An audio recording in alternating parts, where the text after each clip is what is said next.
Hi everyone, welcome back to the show. I'm Philip. Today we are continuing our conversation about the book, The Practice of Ease. We often think our pain comes from the environment, from other people's attitude, or from what happened in childhood. Adler doesn't deny that the past happened, but he reminds us what truly shaped us is the meaning we give to those experiences now.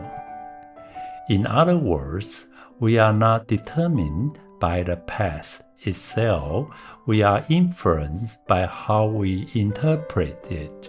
And if we can reinterpret it, we can redirect our lives.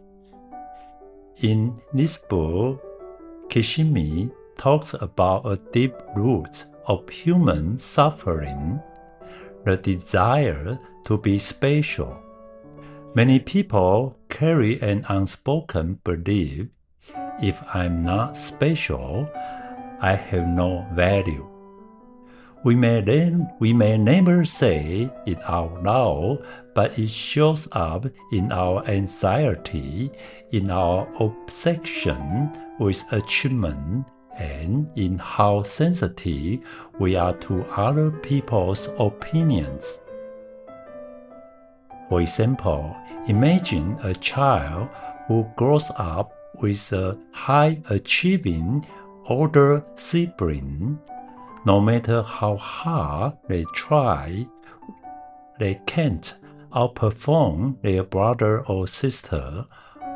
Over time, they may realize, if I can't be the especially good one, maybe I can be a especially big one, so they act out.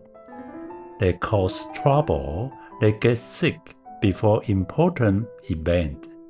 Even being scolded feels better than being ignored. At least in that moment, they are seen. This isn't just rebellion, it's a twisted way of trying to be special. If I can't earn love by being excellent, I will get attention by being a problem.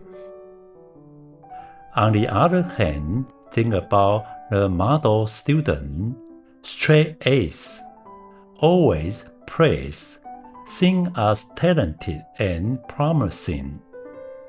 This child worked very hard to maintain that image, but one day, right before an important exam, they suddenly feel sick, or they avoid showing up.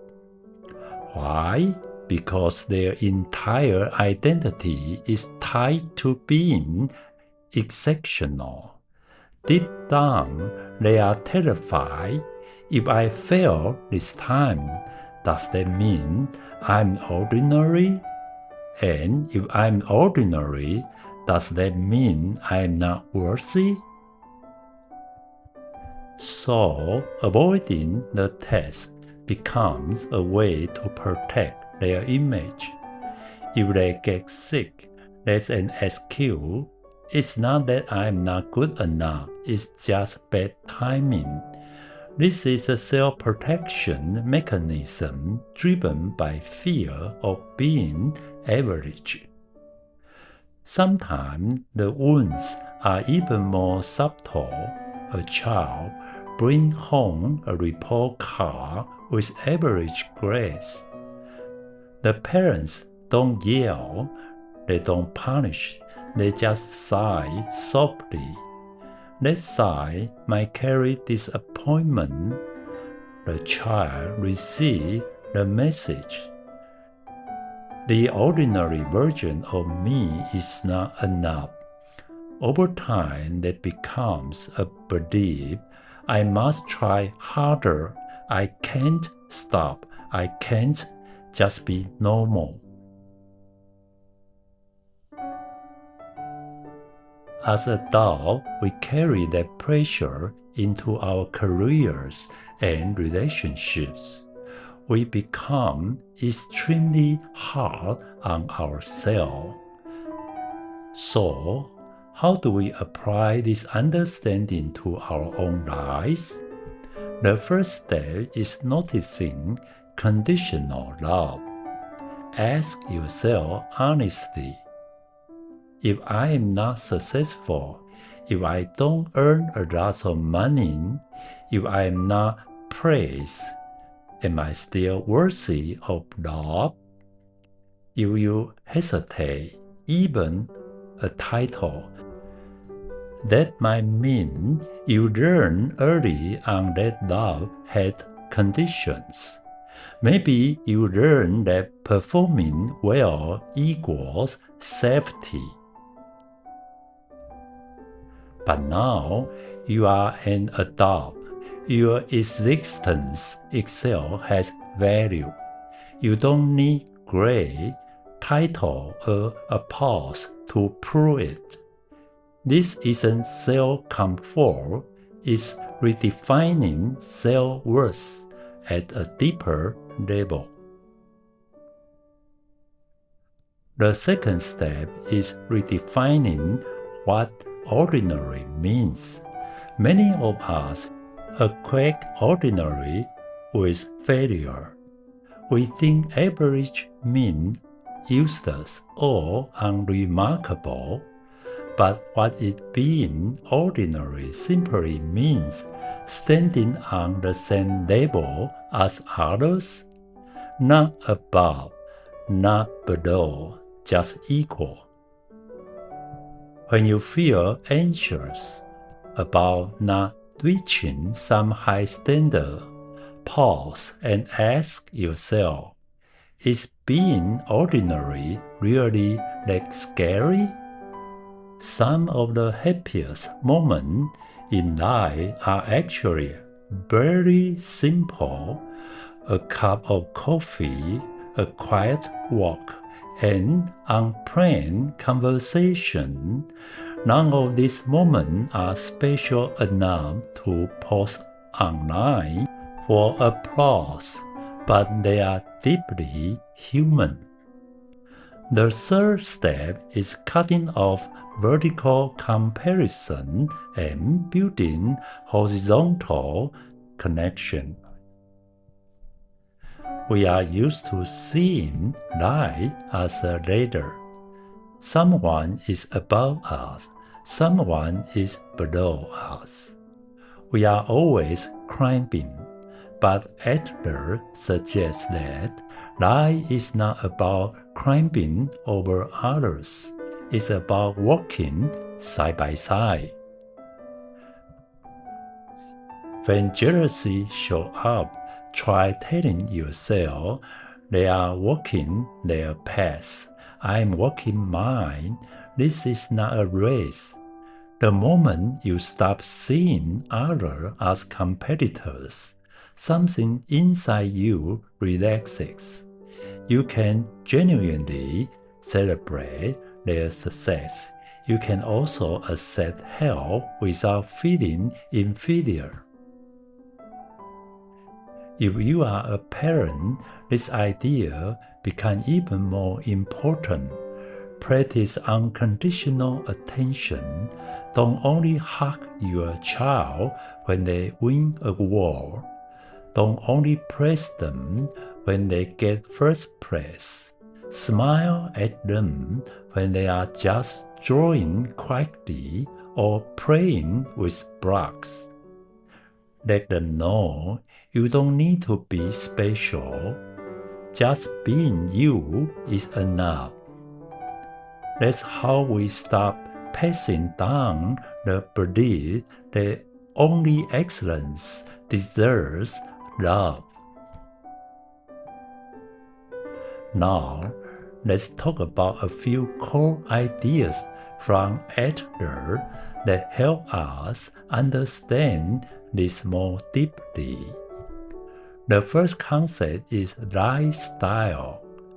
Adler believed that by around age 4 or 5, we form a basic blueprint about ourselves, others, and the world. It's like a life map. Even if we forget how we drew it, it continues to guide our choices. Psychological tracing is not about blaming our parents. It's about looking at that blueprint and asking, do I still want to live according to this version? The second concept is inferiority and compensation. Adler says, everyone has feelings of inferiority. That's not a bad thing. It can motivate growth. The question is how we respond to it. If we respond in a healthy way, we work hard, learn, and improve. But if we can't face our insecurity, we might develop an inferiority complex. We either avoid challenge or overcompensate by acting superior.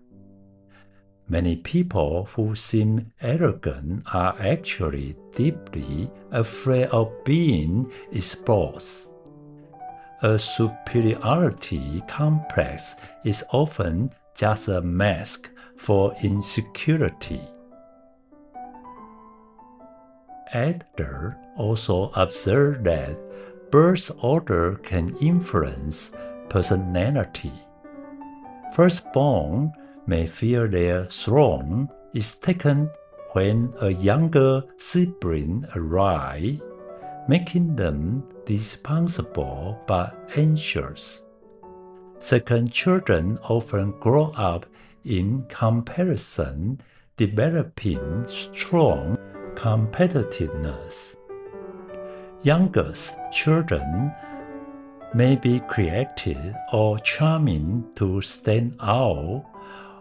Only children are comfortable with adult attention, but may have less experience competing with peers. These patterns are not destiny, they are clues. They help us understand ourselves. Another powerful tool Adler talked about is early memory. He believed that the childhood memories we remember are not random. They reflect our current lifestyle. If your earliest memory is playing alone, maybe you learn to rely only on yourself. If you remember being surrounded by people, maybe you still long to be seen. Psychological tracing isn't about getting stuck in the past. It's about reinterpreting it. Adler's psychology is often called the psychology of courage because it doesn't end with analysis, it leads to action. First, we notice we are using an old map. Second, we give the past a new meaning. Third, we develop what Adler called social interest, shifting from obsessing over our own value to contributing to others and finding belonging through connection.